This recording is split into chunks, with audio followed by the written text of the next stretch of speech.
রবের নামে যদি ইস্তিগফার করো, ইন্নাহু কানা গাফফারা, আল্লাহ রাব্বুল আলামিন হলেন গফফার, ক্ষমাশীল, তোমার জীবনে গুনাহ খাতাকে maaf করে দিবেন। সুবহানাল্লাহ। তাহলে ফাকুল তুস্তাগফিরু রাব্বাকুম ইন্নাহু কানা গাফফারা, এক নাম্বার পুরস্কার হলো ইস্তিগফার যদি করা যায় তাহলে এক নাম্বার পুরস্কার হলো তার সমস্ত জীবনের গুনাহ খাতাকে maaf করে দিবেন। দুই নাম্বার পুরস্কার ওয়ায়ুরসিলিস সামাআ আলাইকুম মিদরারা, আল্লাহ রাব্বুল আলামিন বলেন তোমার বৃষ্টি প্রয়োজন, এই বৃষ্টির জন্য তুমি ইস্তিগফার দোয়া করতেছো, নামাজ পড়তেছো, আল্লাহর কাছে তুমি চাইতেছো, তুমি বেশি বেশি ইস্তিগফার করবা। ওয়ায়ুরসিলিস সামাআ আলাইকুম মিদরারা, তাহলে আসমান থেকে আমি মুষলধার রহমতের বৃষ্টি আমি নাযিল করব। সুবহানাল্লাহ। ওয়ারসিলিস সামাআ আলাইকুম মিদরারা ওয়ায়ামদিদুকুম বিআমওয়াল, তিন নম্বর পুরস্কার ওয়ায়ামদিদুকুম বিআমওয়াল, তোমার সম্পদের প্রয়োজন, সম্পদ যদি তোমার না থাকে আমার কাছে চাও, কোনো ব্যাংকে জোরানো দরকার নাই, কারো কাছে হাত পাতা দরকার নাই, তুমি আমার কাছে ইস্তিগফার করো, বেশি বেশি ইস্তিগফার করো, তাহলে তিন নাম্বার আমি তোমার সম্পদের মধ্যে বরকত দিয়ে দিব। সুবহানাল্লাহ। আল্লাহ তাআলা বলেন চার নাম্বার পুরস্কার ওয়া বানিন, তোমাদের সন্তান সন্ততির মধ্যে আমি বরকত দিয়ে দিব। যদি সন্তান যদি তোমার না হয়, আমি তোমার কোনো মাজারে যাওয়া দরকার নাই, কোনো সিন্নিশা লাগার দরকার নাই, বেশি বেশি ইস্তিগফার করবা, আমি সন্তান সন্ততির মধ্যে আমি বরকত দান করব। ওয়ারসিলিস সামাআ আলাইকুম মিদরারা ওয়ায়ামদিদুকুম বিআমওয়ালিন ওয়া বানিন ওয়াজআল লাকুম জান্নাত, পাঁচ নাম্বার পুরস্কার ওয়াজআল লাকুম জান্নাত, তোমাকে এমন জান্নাত দান করব, ওয়াজআল লাকুম জান্নাতিন ওয়াজআল লাকুম আনহার, যেটাতে প্রবাহিত হবে নহর আর নহর। এজন্য পাঁচটা পুরস্কার আল্লাহ তাআলা দিবেন, বেশি বেশি ইস্তিগফার যদি করা হয় তাহলে পাঁচটা পুরস্কার। এক নম্বর পুরস্কার জীবনের গুনাহ খাতাকে maaf করে দিবেন। দুই নম্বর পুরস্কার আসমান থেকে রহমতের বৃষ্টি নাযিল করবেন। তিন নম্বর পুরস্কার সম্পদের মধ্যে বরকত দিয়ে দিবেন। চার নম্বর পুরস্কার সন্তানের মধ্যে বরকত দিয়ে দিবেন। পাঁচ নম্বর পুরস্কার আল্লাহ তাআলা জান্নাত দান করবেন, যে জান্নাতের মধ্যে নহর, দুধের নহর, মধুর নহর, মিষ্ট পানির নহর আল্লাহ তাআলা ব্যবস্থা করে রাখছেন। এই জন্য এই বেশি বেশি ইস্তিগফার করা, রোজা মাসে বেশি বেশি ইস্তিগফার করা। আমরা ইস্তিগফার করি না, বেহুদা কথাবার্তা বলি, আমাদের আমল বরবাদ করতেছি। এই জন্য বেহুদা কথাবার্তা বলা যাবে না। গত সপ্তাহে যেহেতু আলোচনা ছিল গীবত বিষয় নিয়ে আলোচনা, আল্লাহ তাআলা বলতেছেন তোমরা ইয়া আইয়ুহাল্লাযীনা আমানু ইজতানিবু কাসীরাম মিনায-যন, ইয়া আইয়ুহাল্লাযীনা আমানু ইজতানিবু কাসীরাম মিনায-যন্নি ইন্না বা'দায-যন্নি ইসমুন ওয়া লা তাজাসসাসু। আল্লাহ তাআলা বলেন তোমরা আল্লাহ সর্বশ্রেষ্ঠ ঘর তথা মসজিদে উপস্থিত হওয়ার তৌফিক দিয়েছেন। আমাদের সামনে এরকম একটা মাস চলতেছে যেটা একটা বরকতময় মাস, যেমন অন্য মাসের চেয়ে এই মাসের বরকত অনেক বেশি। আল্লাহ তাআলা 12টা মাস দিয়েছেন, এই 12টার মধ্যে এই রমজান মাসটা হচ্ছে সর্বশ্রেষ্ঠ মাস, এবং 7 দিন, এই 7 দিনের মধ্যে সর্বশ্রেষ্ঠ দিন শুক্রবার। এই আল্লাহ তাআলা যত রাত্র দিচ্ছেন, এই রাত্রের মধ্যে লাইলাতুল কদর যে রাত, এটাও শ্রেষ্ঠ রাত্র, এটাও রাখছেন আল্লাহ তাআলা এই রমজান মাসে। তো এই রমজান যে রোজা আমাদের উপর কিভাবে ফরজ হয়, আল্লাহ তাআলা 4টা ধাপে ফরজ করেন। 4টা ধাপ। আল্লাহ রাসূল সাল্লাল্লাহু আলাইহি ওয়াসাল্লাম যখন রমজান রোজা ফরজ হয় নাই, তখন আল্লাহ রাসূল শুধু প্রত্যেক মাসের 14, 15, 13, 14, 15 আইএমএ 20 যেটাকে বলা হয়, এই 3 দিন রোজা রাখতেন। আল্লাহ রাসূলকে দেখিয়া সাহাবায়ে কেরাম অনুসরণ করতেন, মাঝে মাঝে তারাও নামাজ পড়তেন, রোজা রাখতেন। আল্লাহ রাসূল তাদেরকে আদেশ করেন নাই, আল্লাহ রাসূল শুধু পড়তেন। তাই এটা হচ্ছে গিয়া অভ্যাস, সাহাবায়ে কেরাম কিছু কিছু পড়ছে মাঝে মধ্যে, এটা অভ্যাস করাইছে আল্লাহ। রোজা এই 3 দিন রোজা আছে আল্লাহ রাসূল, এটা অভ্যাস ছিল। আল্লাহ রাসূল হিজরত করিয়া মক্কা থেকে মদিনায় গেলেন, ওইখানে গিয়ে দেখেন ইহুদি যারা আছে তারা রোজা রাখতেছে আশুরার দিনে। আল্লাহ রাসূল ইহুদিদেরকে জিজ্ঞাসা করেন আজকে এই দিনে তারা রোজা রাখে, দেখতেছে রোজা, বলতেছে এটা হযরত মুসা আলাইহিস সালাতু ওয়াস সালামকে ফেরাউনের জুলুম থেকে আল্লাহ তাআলা মুক্তি দিয়েছেন ওই দিন আশুরার দিন মুহররম। এই মুহররমের 10 তারিখ, এটা শুকরিয়া থান আল্লাহ যেহেতু নাজাত দিয়েছেন, এটা শুকরিয়া আদায় করার জন্য আমরা এই রোজাটা রাখি। আল্লাহ রাসূল সাল্লাল্লাহু আলাইহি সাল্লাম বলেন, মুসা নবীর তোমরা উম্মত, কিন্তু আমরা নবী একটা ভাই, নবী এক নবী আর নবী ভাই, কিন্তু মুসা নবীর হক আমার উপর বেশি। নবী কি করলেন, উনিও মুহররমের 10 তারিখে রোজা রাখতেন এবং সাহাবাই কেরামদেরকে নির্দেশ দিলেন তোমরাও মুহররমের 10 তারিখে রোজা রাখবে। তাহলে এটা আদেশ হয়ে গেল। আগে অভ্যাস করাইছেন, দ্বিতীয় ধাপ আদেশ, মুহররমের একটা রোজা রাখা, এটা আদেশ।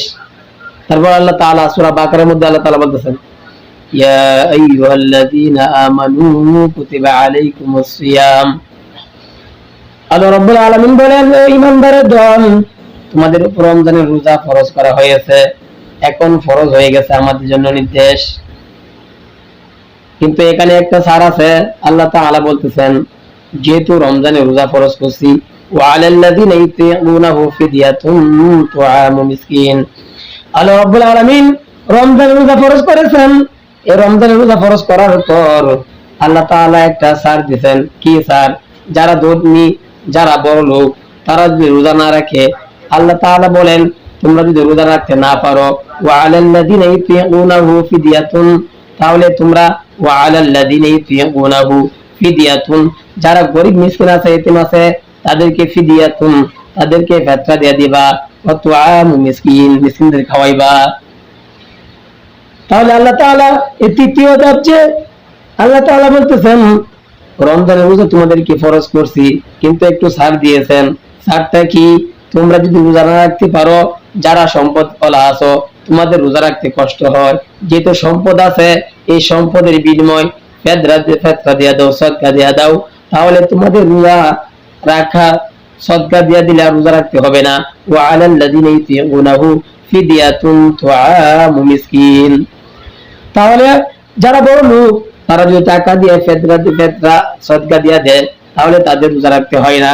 আল্লাহ তাআলা পরে এক আয়াত নাযিল করেন, এটা সকলের জন্য নাম করে দিয়েছেন, শাহরু রমাদানাল্লাযী উনজিলা ফীহিল কুরআন হুদাল লিন-নাসি ওয়া বায়্যিনাতিন মিনাল হুদা ওয়াল ফুরকান। আল্লাহ তাআলা রমজান মাসে কোরআনকে নাযিল করেছেন। ফামান শাহিদা মিনকুমুশ শাহরা ফালিয়াসুম। আল্লাহ তাআলা বলেন, ফামান শাহিদা মিনকুমুশ শাহরা ফালিয়াসুম ওয়া মান কানা মারিদান ফামান শাহিদা মিনকুমুশ শাহরা ফালিয়াসুম। তোমরা যদি, আগে তো শুধু ফরজ করা হয়েছে, যারা অর্থ সম্পদ আছে তারা যদি সদকা ফিতরা দিয়ে দেয়, তাহলে তাদের রোজা রাখতে হবে না।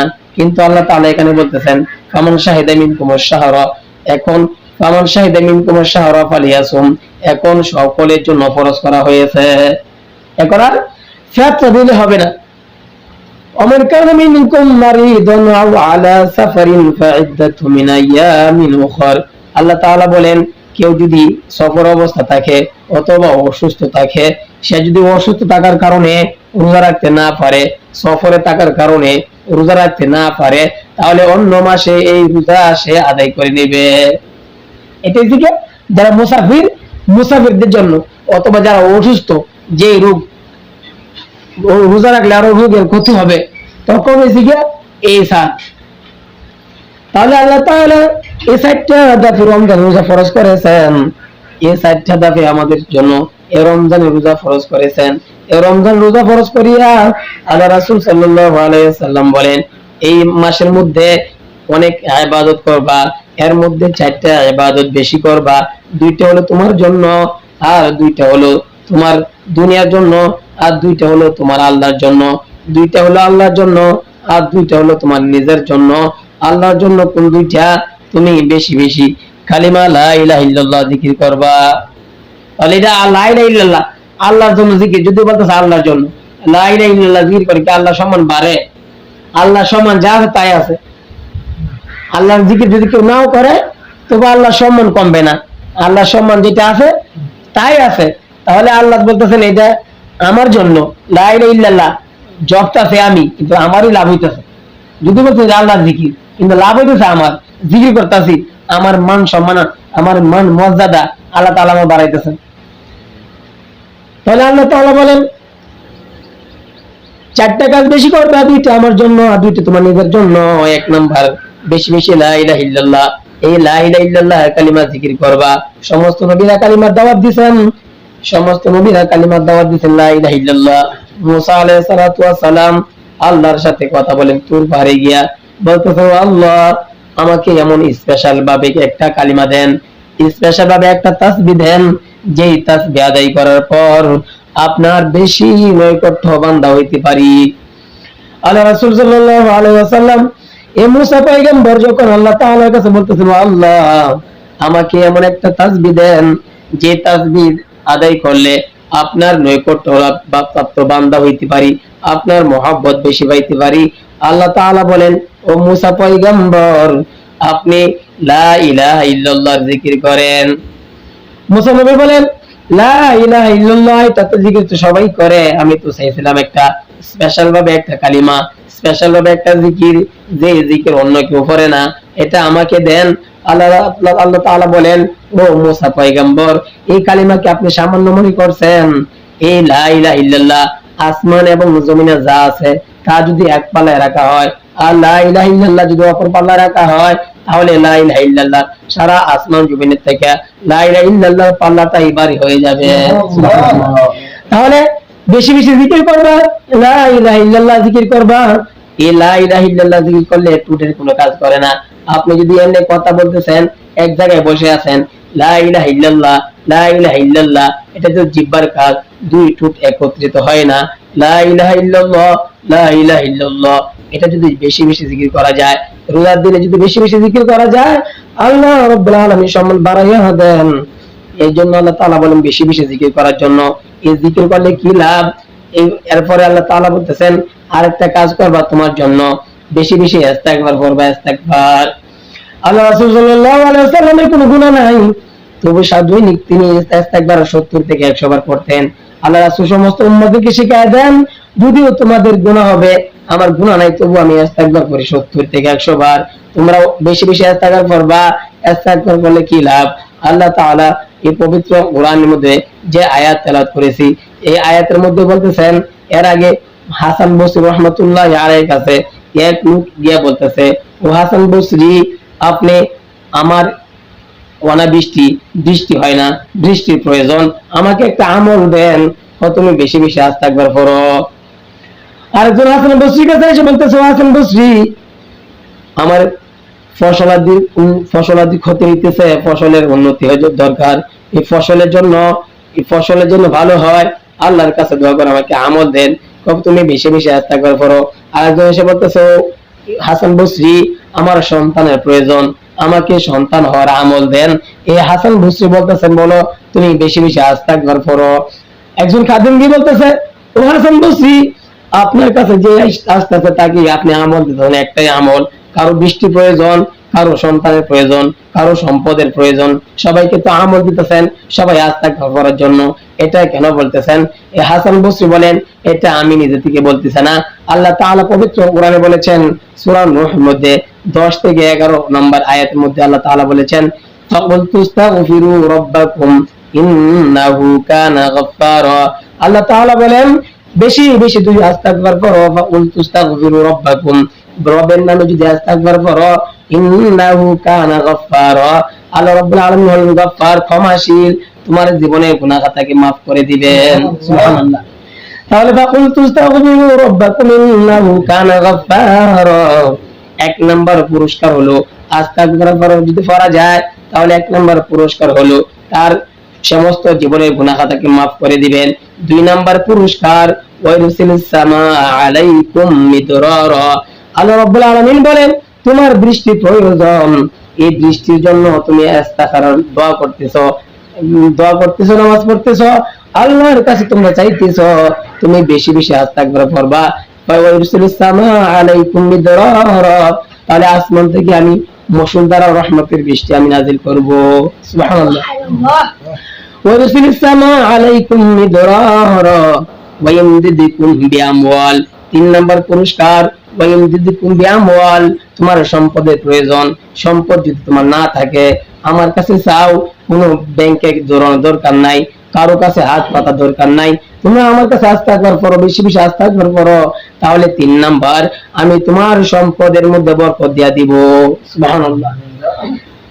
ওয়ামদিদকুম বিআমওয়াল ওয়া বানিন, আল্লাহ তাআলা বলেন 4 নাম্বার পুরস্কার, ওয়া বানিন, তোমাদের সন্তান সন্ততির মধ্যে আমি বরকত দিয়া দিব। যদি সন্তান যদি তোমার না হয়, আমি তোমার কোনো মাজারে যাওয়া দরকার নাই, কোনো সিন্নি সলাকের দরকার নাই, বেশি বেশি আস্তাগফার করবা, আমি সন্তান সন্ততির মধ্যে আমি বরকত দান করব।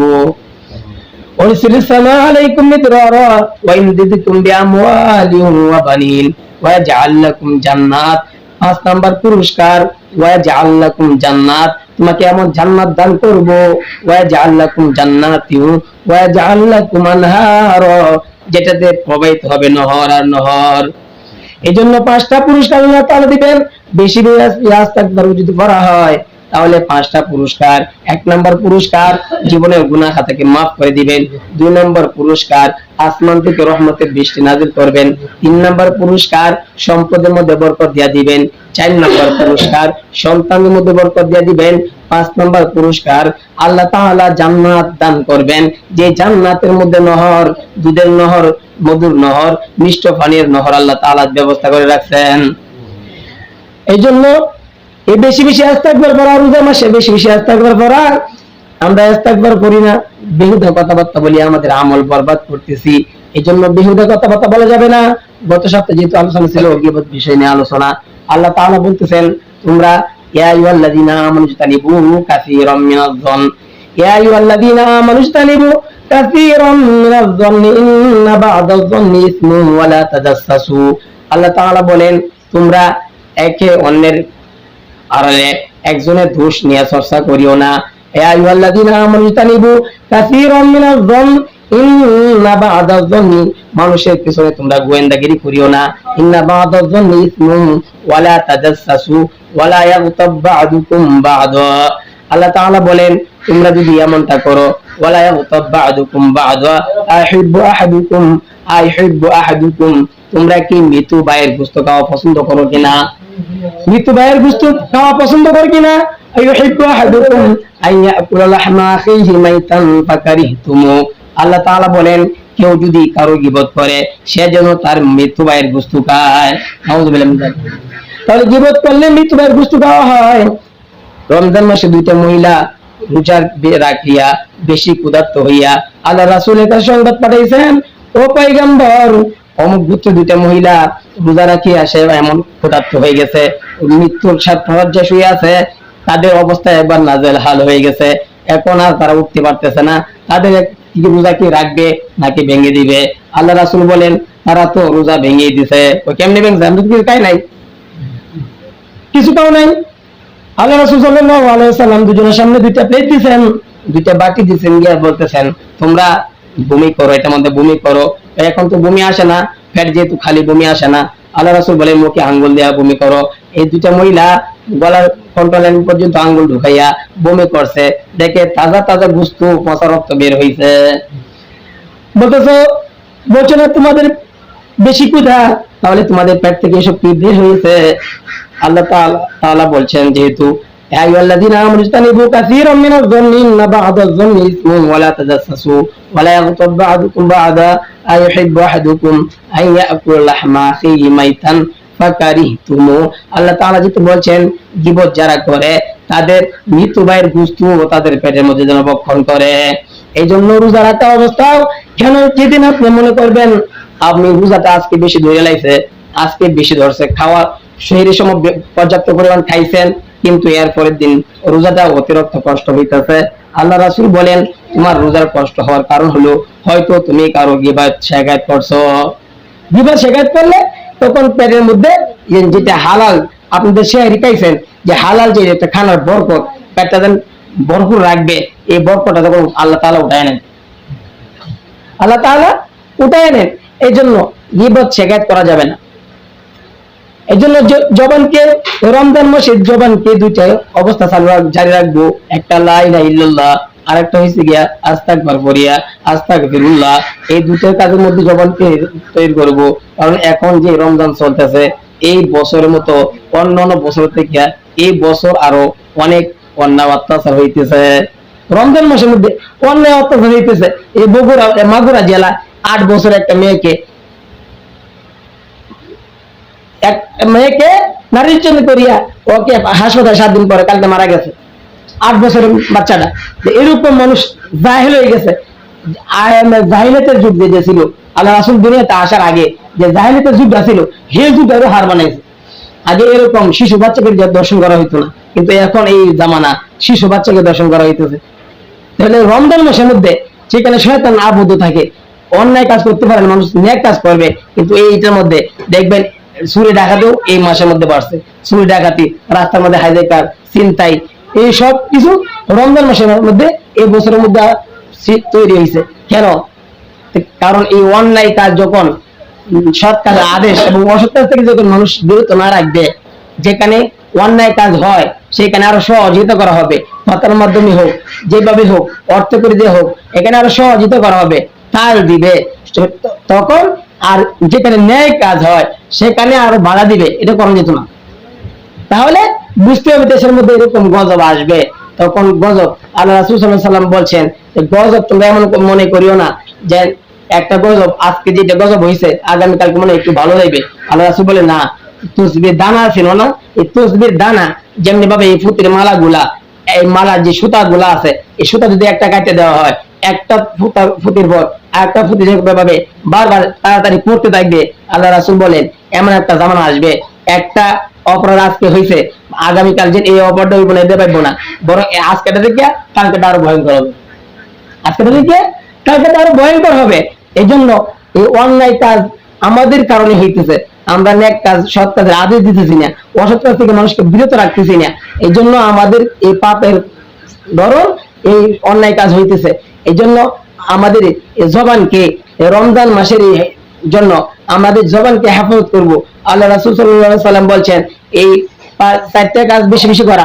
1 নাম্বার কালিমা তাইয়্যিবা লা ইলাহা ইল্লাল্লাহ বেশি বেশি জপা। 2 নাম্বার আস্তাগফার করা। তো আস্তাগফার বললে আল্লাহ রাব্বুল আলামিন হযরত হুদ আলাইহিস সালাতু ওয়াস সালাম, এই হুদ আলাইহিস সালাতু ওয়াস সালামের একটা জাতি ছিল। এই জাতিগুলা মানুষগুলা হুদ আলাইহিস সালাতু ওয়াস সালাম যে জাতিগুলা ছিল, তোর কওমের লোকেরা ছিল, তারা এক একটা বিশাল লম্বা ছিল। যেটা বড়, সবচেয়ে বড় এটা 400 হাত ছিল, এবং সবচেয়ে ছোটটা হলো 100 হাত। এরকম বড় তারা কি করতো? পাহাড়, আমরা যেভাবে মাটি কেটে ঘর বাঁধি, মাটি কেটে রাস্তা করি, তারা পাথরের পাহাড় কাটতো। তারা এরকম শক্তিশালী ছিল, পাথরের পাহাড় কাটতো। তখন তাদেরকে বলা হয়েছে তোমরা আস্তাগফার করো। হুদ আলাইহিস সালাতু ওয়াস সালাম তাদেরকে দাওয়াত দিবেন, তার দাওয়াত দেও, তোমরা বেশি বেশি আস্তাগফার করো, তওবা করো, তোমরা অন্যায় করছো, তওবা করো, আস্তাগফার করো। তওবা করলে কি হবে? তোমাদের শক্তি বাড়ায় দিবে, আল্লাহ তাআলা তোমাদের শরীরে শক্তি বাড়ায় দিবে। বা আমাদের শরীরে শক্তি সম্বন্ধে তোমার ধারণা আছে? আমাদের কি শক্তি? আমরা পাহাড় কাটলে, আমাদের কি শক্তি? তোমার ধারণা আছে? আমাদের অনেক শক্তি। আস্তাগফার হলে আল্লাহ তাআলা আমাদের শরীরের মধ্যে শক্তি দিয়ে দিবেন।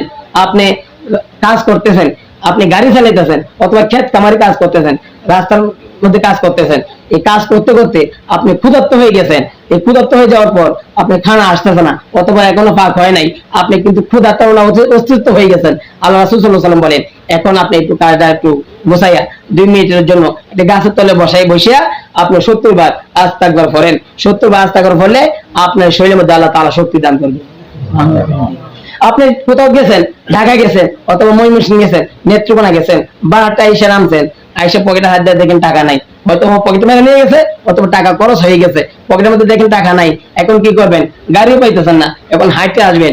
হাঁটার আগে আপনি একটু সময় নিয়ে দাঁড়াইয়া আস্তাগফার 70 বার করেন। এই আস্তাগফারের কারণে আল্লাহ তাআলা আপনি যে হাঁটতে আসবেন, এই পাওয়ার মধ্যে আল্লাহ তাআলা শক্তিটা দিন। এই জন্য আল্লাহ তাআলার ঘোষণা বেশি বেশি আস্তাগফার করো, তাহলে এই যে সমস্যাটা, এই 5টা পুরস্কারে পুরস্কৃত করবো। মা বোনরা রান্না বান্না করে এদিকে আবার সন্তানদের মাদ্রাসায় পাঠানোর জন্য, স্কুলে পাঠানোর জন্য তাকে রেডি করতে হয়, আবার শাশুড়ি ডাক দিছে এই কাজ করতে হয়, তাদেরকে পাঠায় দেয়া, আবার রান্না বান্না করতে হয়, আবার কাপড় চোপড় যেগুলো আছে এগুলো ধুইতে হয়। এইভাবে একবারে ফেরাশন হয়ে যায়। এই মা বোনরা যদি এই কাজটা একটু রাখিয়া যদি তারাও যদি 70 বার আস্তাগফার করে, আল্লাহ রাসূল সাল্লাল্লাহু আলাইহি ওয়াসাল্লাম বলেন এই মা বোনের শরীরের মধ্যেও আল্লাহ তাআলা একটা শক্তি দিয়ে দেবেন, সাথে কাজ করতে পারবে। এই জন্য শক্তি দিয়ে দিবেন। এই জন্য আল্লাহ তাআলা এই রমজান মাস দিয়েছেন আমাদের গুনাহ মাফ করানোর জন্য। আমরা যদি গুনাহ মাফ করাইতে না পারি, এই বেশি বেশি কালিমা তয়্যিবা লা ইলাহা ইল্লাল্লাহ এবং আস্তাগফির করা ওয়া রুসিলিস সামা আলাইকুম মিদরারা, তাহলে আসমান থেকে আল্লাহ তাআলা রহমতের বৃষ্টি নাযিল করবেন। তখন আমাদের গ্রাম অঞ্চলে বাচ্চারা যে ডেঙ্গু হয়ে গেলে বৃষ্টির জন্য, এগুলা যদি শিরিক করতেছে, ডেঙ্গু হয়ে গেলানো যাবে না। আল্লাহ তাআলা বলছেন আমার কাছে আস্তাগফির করো, আমি রহমতের বৃষ্টি দিয়ে দিব। রহমতের বৃষ্টি যদি পাইতে চাও আমার কাছে আস্তাগফির করো, তওবা করো, কিন্তু আমরা এগুলা করি না। আল্লাহ বলছেন ওয়াইমদিকুম বিআমওয়াল ওয়া বানিন, তোমরা সম্পদ দিতে লাগে আমার কাছে চাও, ওয়া বানিন সন্তান লাগে, তুমি মাজারে গিয়ে মানত করো না, আমার কাছে চাও, সন্তান আমি দিয়ে দিব। আমাদের যাদের বাচ্চা হয় না, আমরা কয়দিন আল্লাহর কাছে চাইছি, আমল করছি না, করি না। কারণ আল্লাহ তাআলা বাচ্চা চাইতে হবে, তার আল্লাহ দিবে। কারণ ইব্রাহিম আলাইহিস সালামকে আল্লাহ বাচ্চা যখন বিয়ে করছেন তখন দিতে পারলেন না, বৃদ্ধ বয়সে গেলেন দিচ্ছেন, তখন আল্লাহর কাছে চাইছেন, বৃদ্ধ বয়সে চাইছেন যে আল্লাহ আমাকে একটা রব্বি হাবলি মিনাস সালিহিন, আমাকে একটা নেককার সন্তান দান করেন। তখন আল্লাহ তাআলা এই ইব্রাহিম আলাইহিস সালামের দোয়া কবুল করছেন, ইসমাঈল আলাইহিস সালামকে দুনিয়াতে আনছেন। তাহলে বৃদ্ধ বয়সে দোয়া করছেন, কবুল করছেন। কিন্তু আমরা তো দোয়া আল্লাহর কাছে করি না, আমরা মানত করি। যদি শুনি অমুক পাড়ার বা অমুক গ্রামের একজন অমুক মাজারে মানত করছেন খাসি অথবা মুরগি গরু, তারপরে তার বাচ্চা হয়েছে, এই বিশ্বাসে সেও মানত করে যে আমার যেহেতু বাচ্চা দরকার আমি মানত করি। কিন্তু আমলের মধ্যে নাই। আমরা কয়দিন আমল করছি, আমলের মধ্যে না। আল্লাহর কাছে চাইতে বলছেন, আল্লাহ তো ওয়াদা করছেন এই 5টা পুরস্কার আমি তোমাদেরকে দিব, তোমরা বেশি বেশি আস্তাগফির করো, জবানকে জিকিরের মধ্যে লাগাও, এই জবানকে জিকিরের মধ্যে লাগাও, তরতাজা রাখো। আল্লাহ রাসূল সাল্লাল্লাহু আলাইহি সাল্লাম বলেন। এবং 2 নাম্বার তো 2টা কাজ করবা তুমি তোমার আমার জন্য, লা ইলাহা ইল্লাল্লাহ আস্তাগফির, যদিও আল্লাহর জন্য করতেছে কিন্তু লাভ হইতেছে আমাদের, ফায়দা হইতেছে আমাদের। 2টা কাজ হচ্ছে কি আল্লাহর জন্য, ফায়দা আমাদের হইতেছে। আর 2টা কাজ তোমাদের নিজের জন্য। 1 নাম্বার তোমরা জান্নাতের আশা করবা, আল্লাহর কাছে কি করবা, জান্নাত চাইবা। এবং 4 নাম্বার জাহান্নাম থেকে আল্লাহর কাছে পানাহ চাইবা। তাহলে আল্লাহর কাছে পানাহ চাইতে হবে। এই রমজান মাস গনিমতের মাস, এই মাসে যদি আমাদের মাফ না করিতে পারি তাহলে আমাদের মতো কপাল পোড়া জাতি আর দুনিয়াতে নাই। যেহেতু আল্লাহ রাসূল সাল্লাল্লাহু আলাইহি সাল্লাম একদিন মিম্বারে খুতবা দিবেন মিম্বারে, যত প্রথম সিঁড়িতে পা রাখছেন খুতবা দিবেন, আল্লাহ রাসূল বয়ান করতেন কিন্তু আলাদা, অনেকে এটা জানে না। মিম্বার হইতে গিয়ে খুতবা দেওয়ার জন্য। আর যদি কেউ বয়ান এখানে করে এটা সুন্নাত পরিপন্থী হবে, সুন্নতের পরিপন্থী। আল্লাহ রাসূল মিম্বরে বসে বয়ান করে নাই, মিম্বর হচ্ছে খুতবার জায়গা। আর বয়ান করবে হয়তো চেয়ারের মধ্যে, নয়তো দাঁড়াইয়া, হয়তো চেয়ারে নয়তো দাঁড়াইয়া। এটা সুন্নত পদ্ধতি, হয়তো দাঁড়াইয়া না হয়তো চেয়ারের মধ্যে বসে আলাদা ভাবে। মিম্বর হচ্ছে শুধু খুতবার জন্য। আল্লাহ রাসূল সাল্লাল্লাহু আলাইহি সাল্লাম যখন খুতবা দিবেন ডান পা রাখছেন, আল্লাহ রাসূল বলতেছেন আমিন, দ্বিতীয় পা রাখছেন আমিন, তৃতীয় শরীরে পা রাখছেন আমিন। সাহাবায়ে কেরাম বলতেছেন এমনি তো খুতবার মধ্যে আলাদাভাবে বয়ান কেন? কারণ অনেক সময় দেখা যায় এক্সাম্পল আনুষঙ্গিক দুনিয়াবি কিছু কথা এসে পড়ে, এই জন্য মিম্বর হচ্ছে খুতবার জায়গা, এখানে দুনিয়াবি আলোচনার জায়গা না, এই জন্য আলাদাভাবে করা। আর আল্লাহ রাসূল সাল্লাল্লাহু আলাইহি সাল্লাম যেহেতু আমিন বলছেন, খুতবার পরিবর্তে 3 বারে আমিন বলছেন, সাহাবায়ে কেরামের প্রশ্ন জাগছে, ওরা আল্লাহ রাসূল আপনি তো এই যে আজকে যে আমলটা করছেন, যে কথাগুলো অতিরিক্ত বলছেন আমিন আমিন, এই 3 বার যে আমিন বলছেন এটার কারণটা কি? আল্লাহ রাসূল সাল্লাল্লাহু আলাইহি সাল্লাম বলেন আমি সেই নবী, তোমরা তো নবী না। আমার কাছে জিবরাইল এসে 3টা সুসংবাদ দিয়েছে, 3টা খবর জানাইছে। 1 নাম্বার যারা রমজান রোজা পাইলো কিন্তু তার গুনাহ মাফ করাইতে পারলো না, তারা ধ্বংস। আল্লাহ রাসূল সাল্লাল্লাহু আলাইহি সাল্লাম বলছেন আমিন, তাই করা হোক। কারণ রমজান রোজা পাইছে, যেখানে একটা নেক কাজ করলে 70টা নেক কাজ করা সমতুল্য, একটা ফরজ আদায় করলে 70টা ফরজের আদায় করার সমতুল্য, একটা নফল আদায় করলে অন্যান্য মাসে একটা নফল, এই মাসে একটা নফল আদায় করে তাহলে অন্যান্য মাসে একটা ফরজের সমতুল্য। তাহলে এত নেক কাজ করার পরেও যদি সে তার গুনাহ মাফ করতে না পারে, রমজান মাস পাওয়ার পরে যদি আরো গুনাহ আমলনামায় তাইকা যায়, তাহলে তার মতো কপাল পোড়া জাতি আর কেউ নাই। এই জন্য এই রমজান মাস গুনাহ মাফের মাস। কারণ আপনি যদি দুনিয়াতে যদি একটা মানুষ দেশ থেকে বিদেশ যায়, কেন যায়? দেশের যে ইনকাম এটা দিয়ে সংসার চালানো কষ্টকর। বিদেশ যায় কেন? ওইখানে বেতন বেশি। বাংলাদেশে যদি হয় 20,000 টাকা 15,000 টাকা, আর বিদেশ দিয়ে 50,000 1 লাখ টাকা এরকম বেতন হয়। তাহলে 50,000 টাকা বেতন পাইয়া আর বাংলাদেশে এসে যখন ছিল 10,000 15,000 20,000, এই 20,000 টাকা বেতন দিয়ে যেভাবে চলছে, আরো 5,000 টাকা এক্সট্রা রাখতে পারছে। 15,000 টাকা বেতন পাইয়া 10,000 ঠিক মতো সংসার চলছে, আর 5,000 রাখতে পারছে। তাহলে দেশে থেকে তার 5,000 টাকা আয় রইল। বিদেশ গিয়া বেতনও বাড়ছে, 1,00,000 টাকা বাড়ছে, কিন্তু দেশে থেকে যে 5,000 টাকা আয় তার তো মাসে বিদেশ গিয়ে আরো বাড়ি থেকে 2,000 টাকা নেওয়া লাগে। 1,00,000 টাকা বেতন পাইয়াও আরো বাড়ি থেকে নেওয়া লাগে মাঝে মধ্যে, তার এই যে ডিফাইড উড়াই গেল। তাহলে বিদেশ গিয়া এই লোকটা আপনারা কি বলবেন যে তাদের দেশে তো ভালো আছিল? দেশে ভালো ছিল, বেতন যেটা ভাই 4,000 টাকা রাখতে পারছে, তাহলে বিদেশ গিয়ে লাভটা কি হইলো? যা কামাই করে তাই উড়াই দেয়। তাহলে বিদেশ কেন উড়াই দেয়? এখানে তো ইনকাম বেশি, তাহলে এত খরচ হবে কেন? সংসার থাকবে না কেন? আল্লাহ রাসূল সাল্লাল্লাহু আলাইহি ওয়াসাল্লাম বলেন কেন ধ্বংস হবে? অন্য মাসের থেকে এই মাসে যে ইবাদতটা করবা 70 গুণ বোনাস পাইতাছো। এই বোনাস পাওয়ার পরে যদি তোমার গুনাহ তুমি মিটাইতে না পারো, তোমার আমল নামাতে গুনাহ মুছতে না পারো, তাহলে তুমি ধ্বংস হও। এইজন্য আল্লাহ রাসূল বলেন আমিন। জীবে এবারে ধ্বংস হোক, আল্লাহ রাসূল আবার আমিন বলছেন, এটা সাপোর্ট করছেন, ঠিকই আছে, ধ্বংস হোক, ঠিকই আছে, ধ্বংস হোক। 2 নম্বর আপনি আমিন বলছেন কেন? আল্লাহ রাসূল বলতেছেন 2 নম্বরে আমি বলছি, আমার কাছে জিবরাইল আলাইহিস সালাম বলছেন যে আপনার নাম শোনার পর কেউ যদি সাল্লাল্লাহু আলাইহি ওয়াসাল্লাম দুরূদ না পড়ে, তাহলে ওই উম্মত ধ্বংস হোক। এখন প্রশ্ন আছে, সাল্লাল্লাহু আলাইহি ওয়াসাল্লাম এটা কয়বার? জীবনে একবার দুরূদ পড়া ফরজ। আর সাল্লাল্লাহু আলাইহি ওয়াসাল্লাম এমনি নবীর নাম আসছে, মনে করেন একটা হাদিস হাদিস পড়া হইতেছে, এই হাদিসটা 5 মিনিট পড়া হয়েছে, 5 মিনিট যদি নবীর নাম 10 বার 20 বার আসে, তাহলে সবসময় সাল্লাল্লাহু আলাইহি ওয়াসাল্লাম বলাটা জরুরি না, প্রথমে একবার বলা, পরে সাল্লাল্লাহু আলাইহি ওয়াসাল্লাম বলা, এটা মুস্তাহাব। আবার এই হাদিস দিয়ে তারে মারিয়া দিন না জানে তুই তো ধ্বংস কর, নবী তারে বলতে দিছে, তো সাল্লাল্লাহু আলাইহি ওয়াসাল্লাম বলছ নাই। আবার অনেকে এই দুরুদের এই আমলটাই যারা বেদাতি দুরুদ পড়ে, ইয়া নবী সালাম আলাইকা বলিয়া দুরুদ পড়ে, এটার সাথেই করে যেন তারা নবীর দুশমন, তারা নবীর সামনে দুরুদ পড়ে না, এজন্য তারা ধ্বংস। আমরা আমাদেরকে দুশমন বলে, আমরা নবীর দুশমন। যারা এই বছরে একবার নবীর জন্য ভালোবাসা উতলায় ওঠে, তারা আমাদেরকে দুশমন বলে, নবীর দুশমন আমরা। এই জন্য দুরুদ পড়া, কোন দুরুদ পড়বো? আল্লাহ রাসূল সাল্লাল্লাহু আলাইহি ওয়াসাল্লামকে প্রশ্ন করা হয়েছে, আপনার সামনে যে দুরুদ ও সালাম পড়ার কথা আল্লাহ বলছেন, কোন পদ্ধতিতে কোন দুরুদ পড়বো? আল্লাহ রাসূল তখন শিখিয়ে দিয়েছে, আল্লাহুম্মা সাল্লি আলা, এই দুরুদ ইব্রাহিম যেটা, আল্লাহুম্মা সাল্লি আলা মুহাম্মাদ ওয়া আলা আলি মুহাম্মাদ, এই দুরুদ পড়া। এর মধ্যে সংক্ষেপে দুরুদ আছে সাল্লাল্লাহু আলাইহি ওয়াসাল্লাম। তাহলে 2 নম্বর সিঁড়ির মধ্যে পা আছে আমিন বলছে কেন? যে আপনার নামে নাম শোনার পর সাল্লাল্লাহু আলাইহি ওয়াসাল্লাম বলে নাই এই উম্মত ধ্বংস হোক, আমি বলছি আমিন। আল্লাহ রাসূল সাল্লাল্লাহু আলাইহি ওয়াসাল্লাম 3 নম্বর সিঁড়িতে যখন পা রাখেন বলছে কেন বলছেন আমিন? এই জন্য বলছি, যাদের মা বাপ 2 জন অথবা 1 জন বেঁচে আছে, কিন্তু তাদের খেদমত করিয়া জান্নাত হাসিল করতে পারলো না, জান্নাত কামাই করতে পারলো না, ওই সন্তানও ধ্বংস হোক, আমি বলছি আমিন। এই জন্য মা বাবার কথা মানা লাগবে। আবার এমন কথা মানা যাবে না যেই কথা মানলে আল্লাহ এবং আল্লাহ রাসূল বেজার হয়ে যান।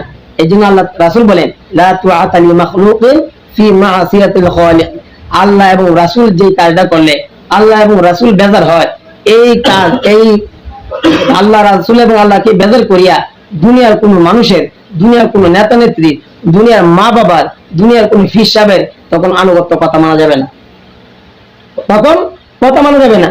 মা যদি বলে এই মূর্তির সামনে সেজদা কর, অমুক নেতার ছবির সামনে গিয়ে প্রণাম কর, তাহলে এই শিরক করা যাবে না, তখন মা বাবার এই কথা মানা যাবে না, তখন এদের জন্য আপনি অবাধ্য হবেন না, এটার জন্য তখন অবাধ্য হবেন না। কারণ বিষয় আছে, এখন যদি বলে মা বাবার অবাধ্য সন্তান, অবাধ্য কাকে বলে?